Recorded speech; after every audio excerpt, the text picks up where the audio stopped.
Hello എല്ലാവർക്കും good morning കേട്ടോ. അപ്പോൾ ഞങ്ങളിന്ന് കുറച്ച് പയറിറക്കാൻ വന്നതാണ്. അപ്പോൾ ഞങ്ങൾക്ക് കുറച്ച് ഫ്രണ്ട്സിനൊക്കെ കൊടുക്കാണ്ട്.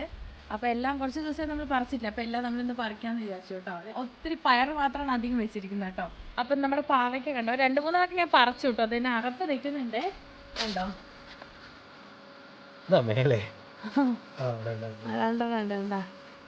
ഇത് ഞാൻ ചിലതൊക്കെ ഇങ്ങനെ കുറച്ചും കൂടെ വലുതാവാൻ നിൽക്കുക. അപ്പോൾ ഇതിൻ്റെ അകത്ത് പയറുമണി മാത്രം ഉണ്ടാക്കാൻ നല്ല ടേസ്റ്റാണ് കേട്ടോ. വെറുതെ ഇങ്ങനെ ഉപ്പിട്ടിട്ട് വേവിച്ച് പച്ച വെളിച്ചെണ്ണ മാത്രം ഒഴിച്ച് നല്ല ടേസ്റ്റ്. അപ്പോൾ ഇതൊക്കെ കണ്ടോ, ഇതിനകത്തൊക്കെ നല്ല പയറുമണിയാണ്ടോ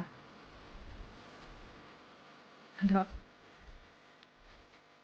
നല്ല ടേസ്റ്റാണ് ഇതിൻ്റെ പയറുമണി മാത്രം വെക്കണം. അതുകൊണ്ട് ഒരു ദിവസം ഞാൻ ഉണ്ടാക്കിയായിരുന്നു കൂട്ടാക്കിയൊക്കെ.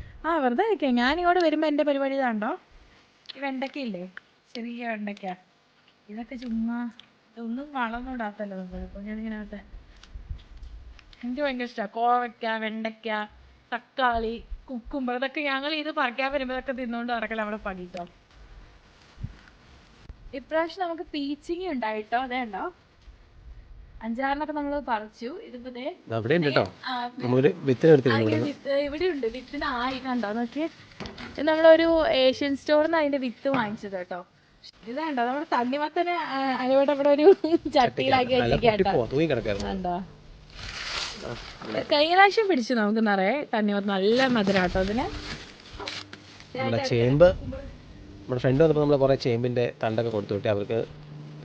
ചേമ്പിന്റെ തണ്ടും പിന്നെ ചുമന്ന പയറും എനിക്ക് ഭയങ്കര ഇഷ്ടമാണ്. പണ്ട് സ്ഥിരം ഹോസ്റ്റലിൽ നിൽക്കുമ്പോണ്ടല്ലോ ചേമ്പും തണ്ടും പയറും എനിക്ക് ഭയങ്കര ഇഷ്ടമാണ്. ഞങ്ങളെ റൂമിൽ എല്ലാവർക്കും ഭയങ്കര ഇഷ്ടമാണ്. അപ്പൊ അമ്മ എപ്പോൾ വരുമ്പോഴും കൊണ്ടുവരുന്ന ഒരു ഇതാണ് കേട്ടോ. നമ്മുടെ പയറുകൾ കേട്ടോ, നമ്മള് ഫെൻസിൽ ഇതുപോലെ പടത്തി വിട്ടാൽ മതി കേട്ടോ. ഒരു 3 മൂട് കുറച്ച് സ്ഥലത്ത് നമുക്ക് ഇത്ര ഒരു ഭാഗം മാത്രം ഒരു ഫാമിലിക്ക് വേണ്ടതുള്ളൂ ശരിക്കും വേണ്ട അല്ലേ. അതെ അതെ, ചെറിയ സ്ഥലം, ഒരു കുറച്ച് സ്ഥലം ഉണ്ടെങ്കിൽ തന്നെ നമുക്ക് ചെയ്യാം. നമുക്ക് ഫെൻസും നമുക്ക് ഫെൻസോട് ചേർന്ന് തന്നെ നമുക്ക് ഇതുപോലെ പടത്തി വിട്ട് കഴിഞ്ഞാൽ നമുക്ക് അത്യാവശ്യം നല്ല ഇതുപോലെ നല്ല അടിപൊളി പയർ കിട്ടും നമുക്ക് കേട്ടോ.